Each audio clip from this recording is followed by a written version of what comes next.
السلام عليكم ورحمة الله وبركاته. معانا النهاردة الكيمار 75 اوتو. الفيديو النهاردة هو بعنوان فك وتركيب الكيمار. تمام، وبرضه هديكوا نبذة سريعة كده عشان لو حد عايز يقتنيها. دي كيمار مود 75 اوتو زي ما هو مكتوب عليها كده، ومحفور ايطالي طبعا. 8 مللي.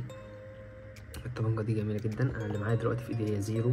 تمام، محفور عليها كل حاجة، فإذا هي تصلح للترخيص للي عايز يرخص. تمام. بيجي معاها في العلبة الفرشة بتاعتها. ده الطلق 8 مللي طبعا مش بيجي، بس أنا عشان أوريهولكوا الطلق 8 مللي بتاعها، والكتالوج بتاع الطلق ده أجزاؤه كله.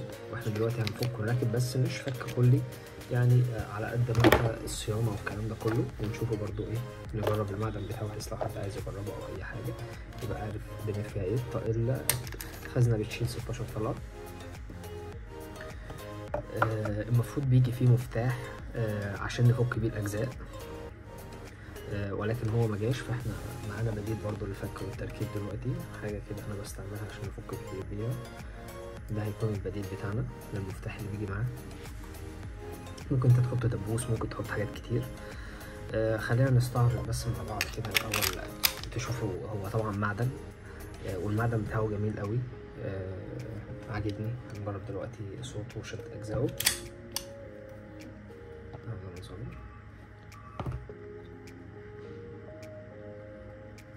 اسمع صوته. صوته جميل جدا، وطبعا هو تقليد من السي زد 75 التشيكي. وزنه كويس، اقل من الايكول جاكال. انا معايا الايكول جاكال، هو وزنه اخف منه. احنا واحنا كده بنفك هنتكلم عنه برضه، واقول لكم مميزاته. بالنسبه لي هو ممكن عيبه الوحيد ان هو بيضرب 8 مللي، بس ده مش عيب ان هو عيب قاتل، لا، هو عيبه الوحيد ان ال 8 مللي كل الموضوع ان هو طلق الاغلى بس شويه مش اكتر. اول حاجه طبعا بشيل الخزنه الفك والتركيب. بصوا، هو الخرم مدور، ده اللي احنا هندخل فيه الابره. طبعا انا عشان عايز اوريكم فمقرب على الكاميرا قوي، فمش مالك الدنيا مظبوط. تمام، احنا ايه اهو، انا بحط ده كده. تمام، هطلع بس ايه،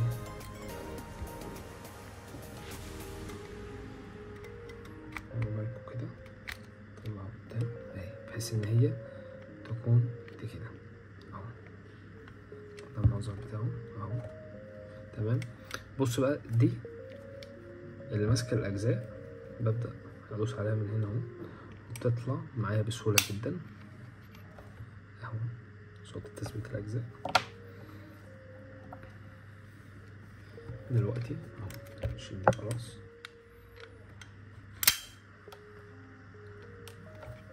نبدا دلوقتي نشيل. طلعت معانا بسهوله اهي الاجزاء بتاعتها.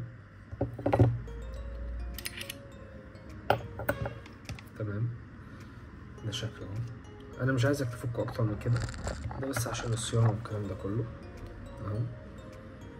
تمام، تبدا زي ما اتفقنا بنجيب الزيت ونحط في الاجزاء هنا وفي الماسوره، وبعدين نبدا نمسح بالفرشه. ده طبعا بعد الصيانه بتعملها امتى؟ بعد كل مناسبه او اي حاجه. لما بتروح البيت تبدا تعمل اللي انا بقول لك عليه ده، تشيل الهبابه خالص منه. تمام، وبعد كده بتنشف. مميزاته بقى ان انا شايف ان الفك بتاعه سهل بصراحه وجميل. بتنشف طبعا الهبابه بعد كل مناسبه. انا عشان بس كان وقع شويه زيت دلوقتي فبمسحهم كويس. هو زيرو اصلا، مش مستاهل ولا. فزي ما قلنا هو مميزاته بصراحه جميل، خامه جميله جدا جدا جدا. دلوقتي نيجي للفك، ندخلها كده مظبوط اهو الجنب بتاعها. تمام، انزل ورا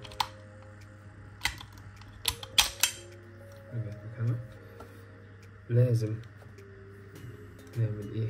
نسحب الاجزاء اللي ورا اهي، بحيث ان احنا يبان معانا تاني المسمار وندخل فيه. لازم نحبسها تاني كده، ايوه مظبوط اهو، وتطلع قدام الاجزاء بحيث ان دي تبقى متفرغه معاك.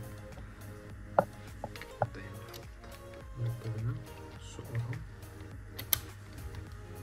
وبنسحب الاجزاء كده ثبتت. الموضوع سهل جدا وبسيط. خلاص هي كده المفروض شغالة معانا.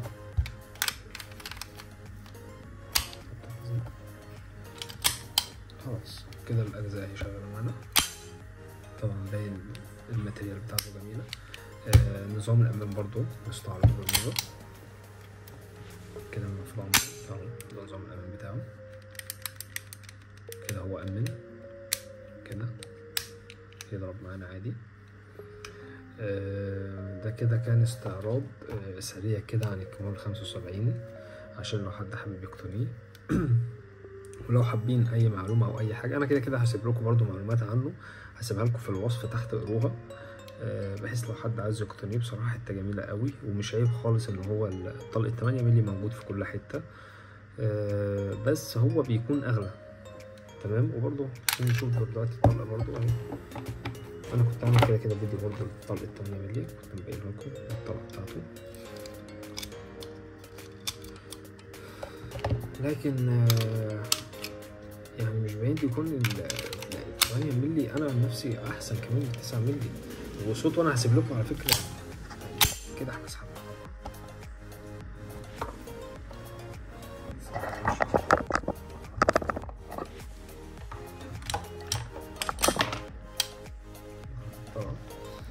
هسيب لكم فيديو برضه عشان اللي حابب يشوفه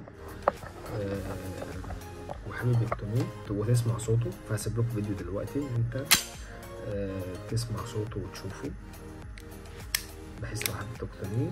وقول لنا كده تجربتك ايه الدنيا معاك، وما تنسوش تعملوا سبسكرايب، ولو حد عاوز اي حاجه اكتبها لي في التعليقات، وانا على قد ما اقدر احاول اوفر لكم كده حاجات جميله شبه دي كده تتفرجوا عليها، وبالتوفيق ان شاء الله.